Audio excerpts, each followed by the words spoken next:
Alhamdulillah, salatu wassalamu ala rasulillah. Subhanaka la ilma lana illa ma 'allamtana innaka antal alimul hakim wa la fahma lana illa ma fahamtana innaka antal jawadul karim. Nous allons parler, Inch'Allah, de notre relation avec le Coran. Et pourquoi on fait le tarawih.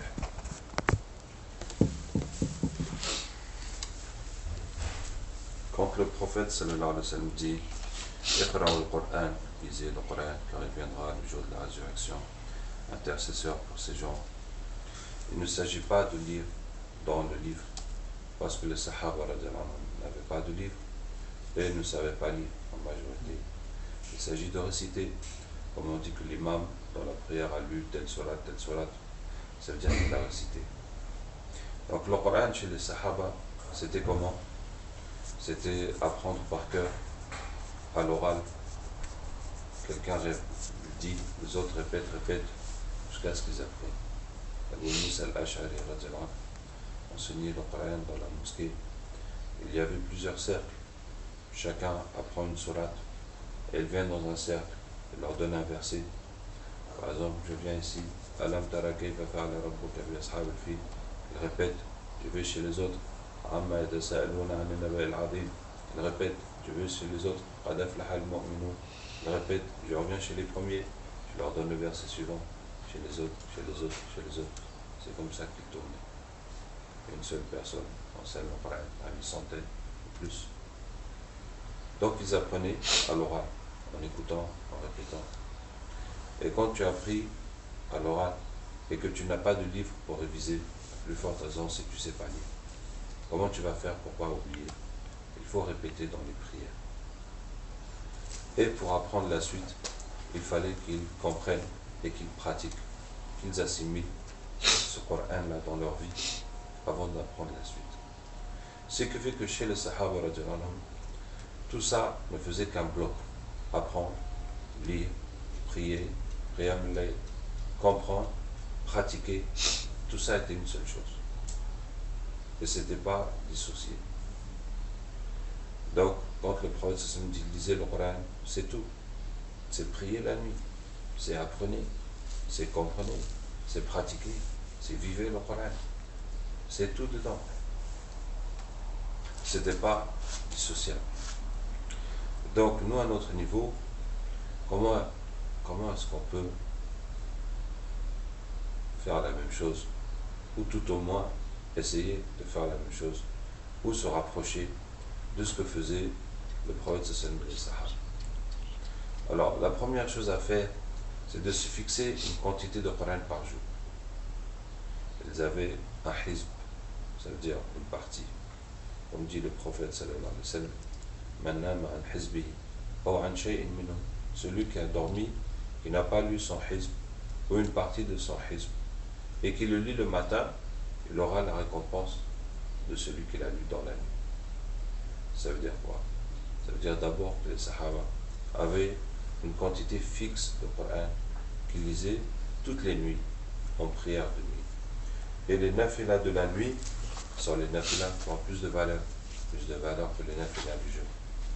Mais le prophète me dit que si quelqu'un a l'habitude de faire son Coran la nuit, c'est nafilas la nuit, et pour une raison exceptionnelle, il n'a pas fait, et alors il le fait le matin, dans la matinée, Allah va lui donner la même récompense que s'il avait fait la nuit, alors que les nafilas du matin n'ont pas la même valeur que les nafilas de la nuit. Et exceptionnellement, comme c'était son habitude, et que là, il y a eu quelque chose qui l'a empêché, et bien il peut le faire le matin, il aura la même récompense. Vous voyez, le qaza, même dans les nafilas. Même dans les nafilas, pourquoi? Pour que cette habitude se reste, parce que sinon, si tu rates, et puis tu fais plus rien, bon, ce n'est plus sérieux. À l'avenir, tu rates quand tu veux, tu fais quand tu veux, il n'y a pas de conséquences. Mais quand tu sais que même si tu ne le fais pas, il faudra trouver du temps dans la matinée, alors que normalement tu n'avais pas le temps de faire ça, et ben tu vas te forcer un peu plus à le faire coûte que coûte à l'heure. Donc je vous disais que la première chose à faire, c'est se donner une quantité fixe. Et la quantité que nous avons choisie, c'est un par jour. Alors, il faut savoir que chez les Sahaba, la plupart des Sahaba lisaient le Coran en une semaine. En une semaine. Et il y avait un partage qui était établi, c'est que la première nuit, ils lisent 3 sourates, Al-Baqarah, Al-Imran, Al-Nisa. La deuxième nuit, 5 sourates, Al-Ma'ida, Al-An'am, Al-A'raf, Al-Anfal, Al-Tawbah. La troisième nuit, 7 sourates. La quatrième nuit, 9 sourates. La cinquième nuit, 11 sourates. La sixième nuit, 13 sourates. Et la dernière nuit, le reste. Les petites sourates de Qaf jusqu'à Nas. Et comme ça, il bouclait le Coran chaque semaine. Si ça vous est arrivé, il y a certaines mosquées où les 10 dernières nuits du Ramadan, on lit tout le Coran. Donc ça fait un rythme très fort, ça fait 6 rythmes par an. Plus même, parce qu'on ne peut pas compter 10 nuits, on est obligé de compter 9 nuits. Tous les soirs, ben imagine d'être comme ça toute l'année. Imagine de vivre ça toute l'année, cette façon intense de faire les 10 dernières nuits du Ramadan, de toute l'année, c'est comme ça, subhanallah. C'est-à-dire que ces gens-là, vraiment ils vivaient.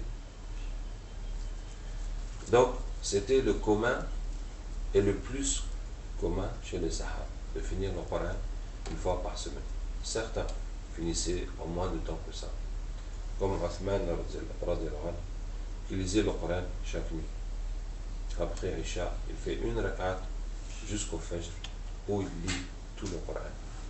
Et ça, c'est toutes les nuits. Effectivement, c'est exceptionnel parce que le prophète sallam a interdit de lire le Coran en moins de 3 jours. Et il dit, il ne peut pas comprendre celui qui lit le Coran en moins de 3 jours. Uthman était exceptionnel.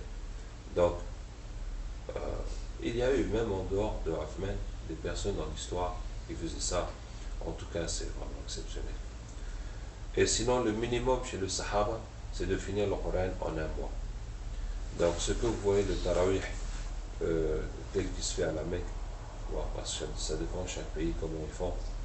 En tout cas, où on lit 2 hizb, un juz, ou bien 2 hizb et demi, un juz, et un petit peu plus, pour pouvoir boucler avant la fin du mois, et bien c'est ce que le dernier des Sahaba faisait toute l'année. C'était le minimum pendant toute l'année. Et c'est ce minimum qui a été retenu, à vrai dire ça a été retenu dans le tablir, mais bon, c'est ce que nous gardons comme nom. 2 hizb par jour, c'est un minimum pour que ça influence la personne. Ça veut dire que si tu lis moins que ça, tu ne sens pas l'effet du Coran sur toi. C'est à partir de là, c'est un seuil minimal pour que tu sois imprégné par le Coran constamment. Allah Ta'ala nous aide. Donc les 2 hizb maintenant, comment on va faire? Alors, je vais vous donner 2 extrêmes. Le premier extrême, Cheikh Naam, rahimahullah, a dit, celui qui ne sait pas lire le Coran, il va apprendre à lire, il va lire ce qu'il peut, jusqu'à ce qu'il arrive à lire 2 hizb facilement.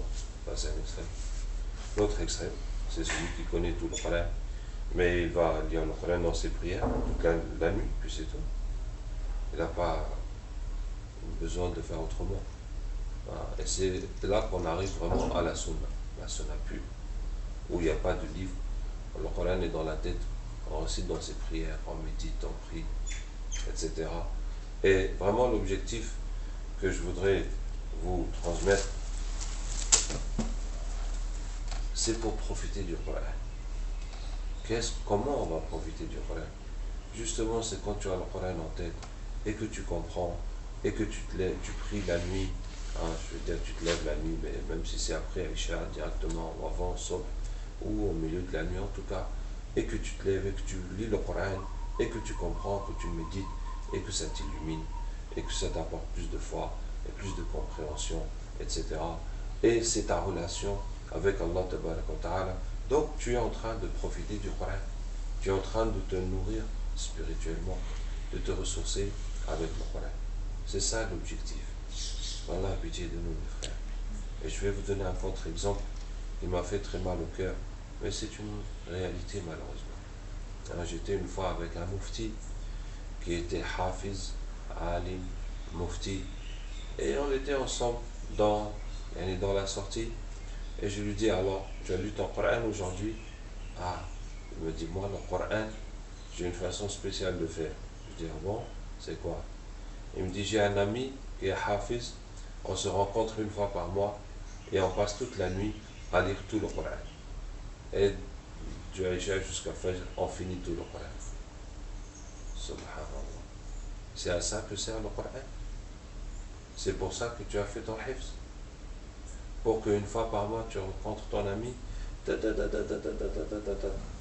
à la mitraillette, à la mitrailleuse, depuis Aïcha jusqu'à Fajr, c'est ça, c'est tout. Subhanallah, il n'y a même pas l'idée de méditer, de profiter, de tirer quelque chose, d'augmenter ta foi, de savoir comment le Sahaba en fait, rien du tout. Le Coran est devenu stérile, totalement.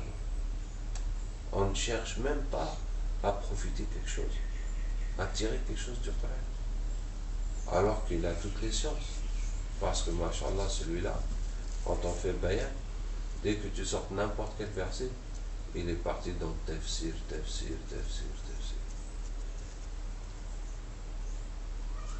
Allah ait pitié de nous. Donc, le but c'est de profiter du Coran. Alors, je reviens. Comment on va faire? Je vous ai dit 2 hizb par jour. Et je vous ai dit que lire le Coran, c'est pas lire dans le livre. Donc, comment on va faire? Alors, voilà la proposition. Les 2 hizb par jour, il faut les partager entre apprentissage et révision et lecture. Ce qui fait que d'abord, il faut traduire les 2 hizb par du temps. Normalement, on met 15 à 20 minutes pour lire un hizb, ce qui fait 35 minutes pour un paragraphe, un juz. Donc tu vas convertir la quantité en temps. On va donner chaque jour 35 minutes pour le Coran. Comme on l'a dit, celui qui ne sait pas lire, il va apprendre à lire jusqu'à ce qu'il arrive là. Donc s'il y a quelqu'un dans notre groupe, si on se retrouve avec quelqu'un qui ne sait pas lire l'arabe, eh bien, il faut absolument qu'on lui apprenne à lire. Tous les jours, 35 minutes, le temps que les autres sont supposés lire le Coran, eh bien, lui, il va apprendre à lire. Jusqu'à ce qu'il puisse déchiffrer le Coran. À partir du moment où il peut déchiffrer le Coran, eh bien, il va lire le Coran. Il va reprendre les sourates qu'il connaît par cœur pour les réapprendre, pour les corriger en les revoyant dans le livre. Ensuite, il va prendre la sourate suivante. Il va la lire, la déchiffrer, la lire, jusqu'à ce qu'il la connaisse par cœur. Et puis il prend la suivante et la suivante. Donc jusqu'à ce qu'il arrive à lire sans problème. Donc ça c'est un premier niveau. Un deuxième niveau, c'est celui qui a appris du Coran et qui l'a oublié. Si tu as appris des sourates et que tu les as oubliés, maintenant tu ne vas faire rien d'autre que de réviser le Coran que tu as perdu. Tu ne fais rien d'autre. C'est un péché d'oublier le Coran. Tu ne peux pas garder ce péché comme ça. Et puis tu continues à lire autre chose. Non, non, ça devient la priorité totale. Tu dois récupérer tous les versets, toutes les sourates que tu as oubliées, jusqu'à ce que tu puisses les lire dans tes prières. C'est ça. Jusqu'à ce que tu puisses à tout moment te lever, prier et lire tes sourates. Voilà. Donc, voici un autre cas de figure. Celui qui a du Coran et qui l'a oublié. Tu vas seulement récupérer ce Coran jusqu'à ce que tu as tout récupéré, le Coran que tu as appris dans ta vie. Troisième cas, maintenant le cas le plus général. Une fois que ton Coran est récupéré, qu'est-ce que tu vas faire? Parmi les 3 points, apprentissage, révision et lecture, le plus important, c'est la révision. Le plus important, c'est la révision. Parce que si tu ne révises pas, tu oublies ce que tu apprends, tu oublies aussi, donc tu tournes en rond. Hein? Ça ne te mène nulle part d'apprendre si tu ne révises pas comme il faut. Et comment tu vas réviser? Il faut réviser dans tes prières. Comme vous avez entendu, que les Sahaba finissaient le Coran tout le temps dans leur prière de nuit. que ce soit une fois par semaine, une fois par mois, etc. En tout cas, c'était comme ça. Voilà, vous allez me dire, mais est-ce qu'ils étaient tous hafiz? En tout cas, ils apprenaient, ils apprenaient. Et même si au temps du prophète sallallahu alayhi wa sallam, il y avait très peu de hafiz parce que le Coran qui descendait, il mettait quand même un certain temps pour l'apprendre. Mais sinon, après sa mort, vraiment beaucoup ont fini d'apprendre le Coran. Donc, qu'est-ce que je disais? Tout le Coran que tu connais, tu vas le mettre dans l'ordre. Depuis Alif Lam Mim jusqu'à Nas. Tu connais un peu de Alif Lam Mim, un peu de autour de Kursi, Amana Rasoul, un peu par ici, un peu par là. Même si c'est un ou deux versets isolés dans une sourate, quel que soit le morceau que tu as appris, et puis les sourates et les demi-sourates, tu mets tout ça dans l'ordre. Chaque fois que tu vas prier, tu récites la suite, et la suite, et la suite, et la suite, et la suite. Voilà. Tu te retrouves vraiment proche des Sahaba, en train de faire le khatm du Coran que tu connais. Comme eux, ils faisaient le khatm au temps du prophète du Coran qui était révélé, avant que la révélation ne soit complète, ou du moins, au moins, du Coran que eux connaissaient, parmi le Coran qui était révélé. Donc tu vas faire ce khatm constamment. Maintenant, ce que je vous dis, étant donné notre faiblesse, on ne va pas se contenter de le faire dans les prières de nuit. Même si tu pries le jour, tu continues à le faire. Maintenant, si quelqu'un il a assez de prières la nuit pour lire autant de Coran qu'il veut, bien dans les autres prières, il peut chercher juste des sourates méritoires ou lire ce qu'il veut. Mais étant donné, si on a du mal à boucler notre Coran et à prier beaucoup la nuit, bien chaque fois que tu fais une prière, et bien tu lis la suite, tu lis la suite, tu lis la suite. Alors, en plus de nous rapprocher de la sunna, ça a l'effet d'améliorer tes prières. Comme ça, au lieu de faire toutes tes prières avec un tu vas te mettre à lire des sourates plus longues et ça va te forcer à te concentrer. Et donc, tu vas mieux profiter de tes prières.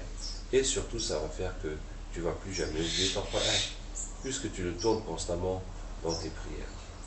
Et récemment, là,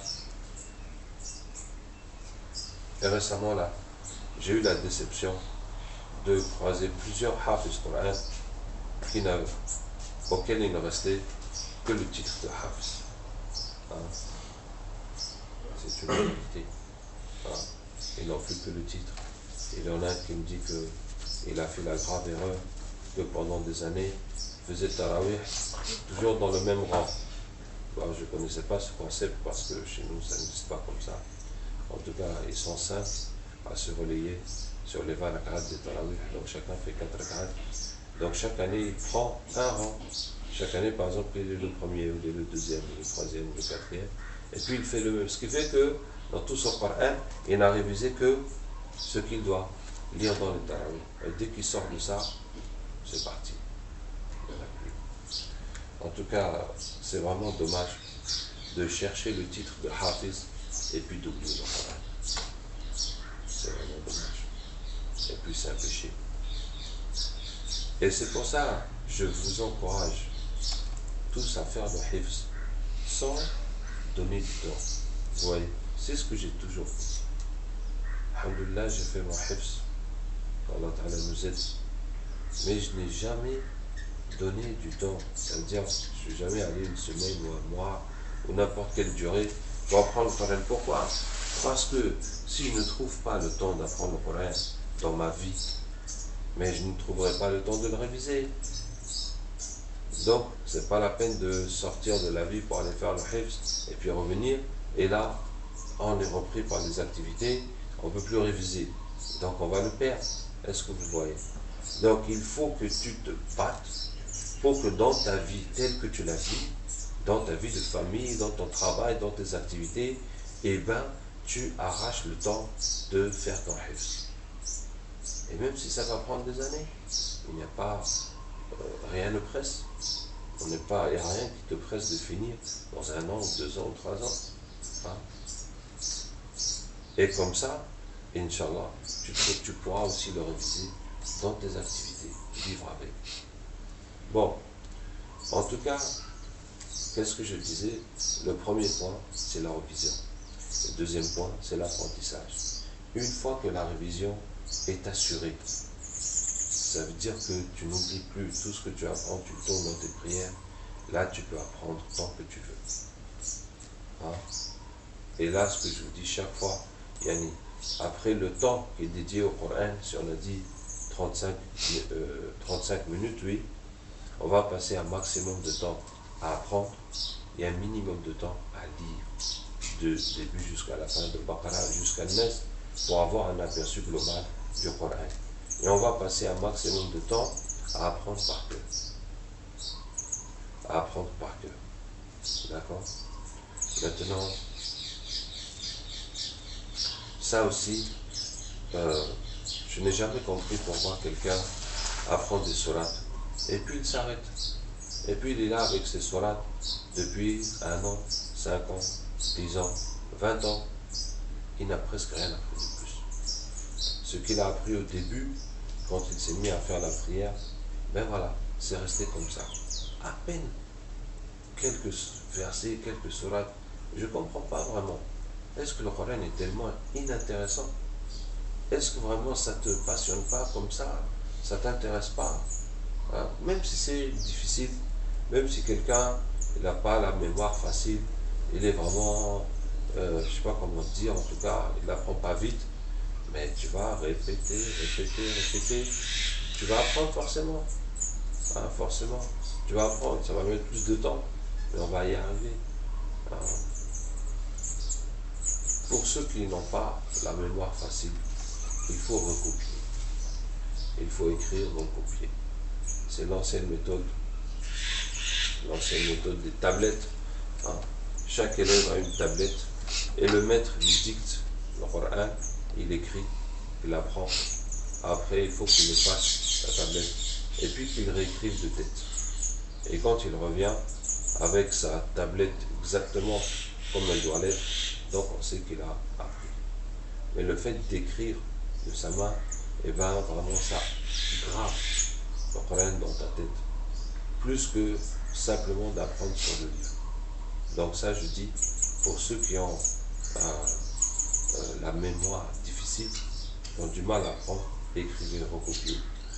Inch'Allah, ça va vous aider à bien apprendre. De toute façon, même ceux qui sont rapides et efficaces dans l'apprentissage, bien, le fait d'écrire, de recopier, ça permet d'ancrer beaucoup plus le Coran dans la tête.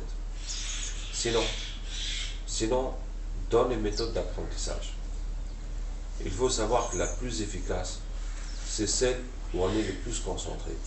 C'est celle où on se casse le plus la tête. Je vous donne un exemple. Par exemple, quelqu'un te donne un numéro de téléphone et tu n'as pas quelque chose pour l'écrire et il s'en va. Maintenant, il faut absolument que tu retiennes ce numéro. Sinon, tu as perdu le contact de la personne. Hein? Comment tu fais? Tu répètes et tu t'accroches. Hein? Tu répètes jusqu'à ce que tu saches que c'est bon. Et puis, dès qu'il est parti, toutes les 5 minutes, tu vas répéter encore. Hein? Toutes les 5 minutes, tu vas répéter encore.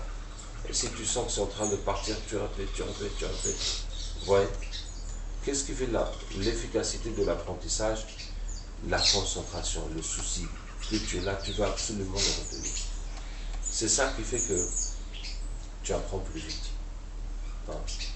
Et là où tu apprends superficiellement, sans te fatiguer, sans te casser la tête, c'est là que c'est le plus lent, le moins efficace des apprentissages.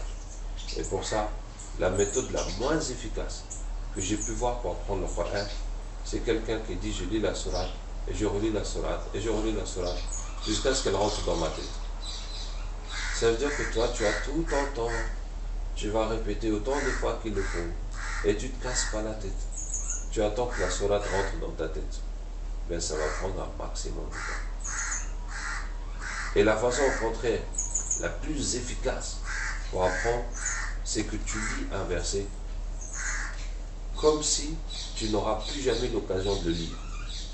Comme le numéro de téléphone qui va partir. Tu lis le verset, Alam tara kayfa fa'ala rabbuka bi ashabil fil. C'est fini, tu ne le regardes plus. Tu répètes, jusqu'à ce que tu sens que tu l'as retenu. Est-ce que tu vois? essayez de lire le verset une seule fois. Maintenant, si le verset est trop lent, ou de toute façon vous n'avez pas réussi, regardez-le une deuxième fois. Mais l'objectif, c'est de le regarder un minimum de fois. Essayez de le regarder une seule fois. Répétez, répétez jusqu'à ce que c'est bon, vous l'avez retenu. Et puis vous lisez le suivant une seule fois. Pareil, tu répètes, tu répètes, tu répètes, jusqu'à ce que tu l'as retenu. Et tu répètes maintenant les deux ensemble. Et après, tu prends le troisième et les trois ensemble. Tu les répètes jusqu'à ce que c'est bon et tu continues comme ça. Est-ce que vous voyez? Ce qui fait l'efficacité de la méthode, comme je vous dis, c'est combien tu te casses la tête, tu te fatigues, tu te concentres. C'est ça qui fait que les informations rentrent. Voilà. Et dès que tu as appris la sourate, tu la fais répéter dans tes prières.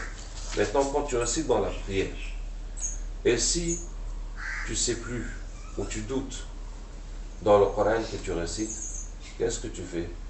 Tu sautes, tu vas là où tu doutes plus. Tu vas là où tu sais et tu continues. Et après la prière, tu regardes dans le Coran et tu vois ce que tu n'as pas su. Comme ça. Donc même si on a des doutes, ça ne t'empêche pas de lire la sourate dans ta prière. Et quand tu n'arrives pas, tu sautes, tu continues. Bon, quand là nous aide, si ça va vraiment mal, ben, il faut quand même que tu prennes le temps de réviser tout ça. D'accord? Masha'Allah. Alors, qu'est-ce que je voulais dire? L'apprentissage. Maintenant, en ce qui concerne les règles de tajwid, les règles de tajwid, eh bien, il faut les apprendre. Il faut les apprendre, effectivement. Les apprendre tout seul, ce n'est pas possible. Il faut les apprendre avec quelqu'un qui connaît, qui te montre c'est quoi le tajwid. Mais quand même, il n'est pas nécessaire d'apprendre le tajwid dans tout le Coran. Si tu sais faire le drame, mais tu sais le faire.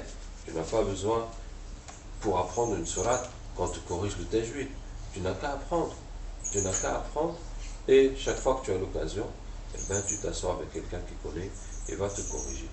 Hein? Mais on n'a pas quand même besoin d'un professeur qui va te refaire le tajwid de chaque sourate, chaque sourate, chaque sourate, chaque sourate. En tout cas, si on a cette occasion, tant mieux. Mais si on n'a pas cette occasion, ben, il faut apprendre quand même. Et chaque fois que tu as l'occasion, tu te fais corriger dans ta tajwid. Qu'est-ce que je veux dire encore? Donc l'apprentissage. Passer un maximum de temps sur les 35 minutes à apprendre. Et puis un minimum de temps, 10 minutes par exemple, pour lire le Coran du début jusqu'à la fin. Et donc c'est 35 minutes pour le Coran. 35 minutes pour le Coran. Et puis la révision, quand on commence à dépasser 20 hizb, 10 paras, on a besoin d'un temps pour réviser. Là, faire juste la lecture dans les prières, ça ne suffit pas. Mais le temps, bon, c'est simple. Tu peux arriver à la mosquée, par exemple, 5 minutes avant la prière, et tu fais 2 rak'at jusqu'à l'iqam. Voilà, tu fais 2 rak'at. Dans les 2 rak'at, tu vas lire un demi-hizb, et puis c'est tout. Ça t'arrive à l'iqam, et donc tu pries. Puis voilà. Donc, si on a besoin d'un temps pour réviser, parce qu'on connaît plus de problèmes, eh bien on va prendre du temps dans ces prières. De toute façon, vous voyez quand dans une mosquée, j'arrive avant Subh, les gens sont en train de lire le Coran. Beaucoup de gens lisent le Coran. Même, je parlais avec un hafiz qui révise son Coran. Je dis, c'est mieux de réviser ton Coran en prière. De réviser ton Coran. Bon, si ton Coran est complètement perdu, là, tu es obligé de réviser avec le livre. Mais si ça va, tu peux réviser, vaut mieux réviser dans ta prière. Et, en tout cas, chez nous, hein, tu gardes ton mushaf avec toi. Et si tu as un problème, si à chaque fois il y a des problèmes, eh bien, tu regardes dans le mushaf. Ça t'oblige à être plus concentré. Et c'est plus proche de la sunna. Hein, et c'est plus proche de la sunna. Faire des longues rak'at. Qu'Allah Ta'ala nous aide. Maintenant, dans la spiritualité, il faut équilibrer plusieurs choses dans la spiritualité, dans la relation avec Allah Ta'ala, qui sont 4 dans l'ibadat. Dans l'ibadat, il y a 4 choses. Il y a les prières, il y a le Coran, il y a le dhikr, il y a le dua. Dans sa relation avec Allah, il faut équilibrer ces 4 choses. Des prières, la lecture du Coran, les adhkar, le tasbih, salat al-nabi, l'istighfar, autres dhikr, ainsi que le dua. Est-ce que vous voyez? Quelle que soit la chose qui manque dans ça, ça va faire un manque dans ta spiritualité. Et pour ça, je reprends le programme du Tabligh qu'il y a dans ces... il y a le programme qui a été fait au sein du Tabligh au sujet de ces 4 points. Donc les prières, il y a 4 nafilas qui sont recommandés dans le Tabligh. Ce sont Shuru, Al-Duha, Al-Awabin, Al-Tahajjud. Shuru, attendre le lever du soleil, faire 2 rak'at, le Duha dans la matinée, Awabin, 6 après Maghrib, Tahajjud, 11 après Isha. Et puis le Coran, c'est 1 para par jour, 1 juz par jour. Sinon, Cheikh Naam Rahimahullah dit pour ceux qui sont hafiz, c'est 2 para et demi par jour, 5 hizb par jour. Et les dhikr, puisqu'on connaît 100 fois le tasbih, le salat al-nabi et l'istighfar, matin et soir. Sauf que le salat al-nabi, sallallahu alayhi wa sallam, et l'istighfar ne sont pas précisés, les formules. Le dua, par contre, n'est pas limité, n'est pas quantifié. Le dua, par contre, n'est pas quantifié. On n'a pas une quantité de dua. Le Cheikh Ilyas, rahimahullah, après chaque prière, il faisait 20 à 25 minutes de dua. Ouais, à son époque. Après chaque prière obligatoire. Ce qui fait que faire des longues dua, c'est une nécessité pour la spiritualité, pour la relation avec Allah Tabaraka wa Ta'ala. Sauf que dans la façon de l'organiser, dans la façon de le faire, bon ben, il faut trouver la façon d'organiser ça. Et une des façons, bon, il y a 3 façons, à mon sens. Soit de le faire dans les tarawih, dans le watr, faire un long dua, soit de lire Yasin, et puis de faire dua, ou soit de faire dua à tour de rôle, comme faisaient les Sahaba. On s'assoit, chacun fait dua, chacun fait dua, chacun fait dua. On fait le tour du groupe, pour avoir un temps de faire des longs dua. Mais si on laisse ça individuellement, infiradi, mes frères, il faut faire des dua, il faut penser la hidayah. Il y en a qui vont faire, il y en a qui ne vont pas faire, il y en a qui vont commencer puis arrêter, puis ça se fera pas. Donc il faut s'organiser dans le groupe. Donc je vous dis que dans l'ibadat, la relation avec Allah, il y a ces 4 points à équilibrer: les prières, le Coran, le dhikr et le dua. Mais moi je vous dis, il y a un minimum à faire dans chaque point. Si on a fait ce minimum, je vous encourage à passer tout le temps que vous pouvez à apprendre le Coran, jusqu'à ce que vous ayez fini de l'apprendre. Est-ce que vous comprenez? Si tu as fait les nafilas, tu as fait ton compte de nafila, tu as fini tes adhkar, tu as fait le dua, tu as lu ton Coran, maintenant les 4 ibadat, tu as fini, et tu as encore du temps, tu vas faire quoi? Plus de dhikr, plus de dua, plus de nafila, plus de Coran.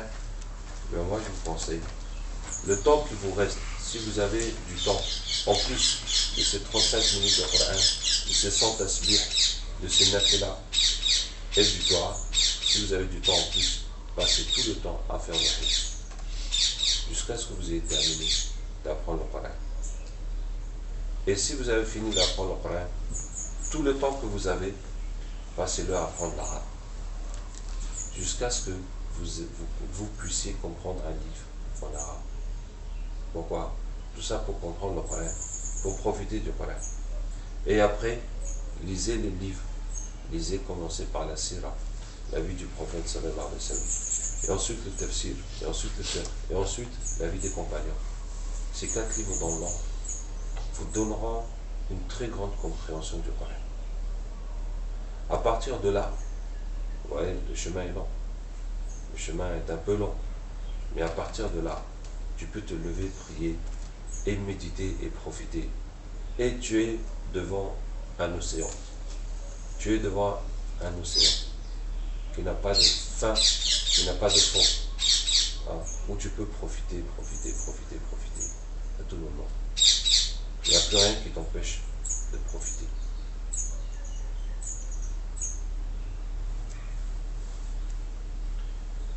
Donc c'était sur notre relation avec le Coran. qu'Allah Ta'ala nous aide. سبحانك اللهم وبحمدك نشهد أن لا إله إلا أنت نستغفرك ونتوب إليك.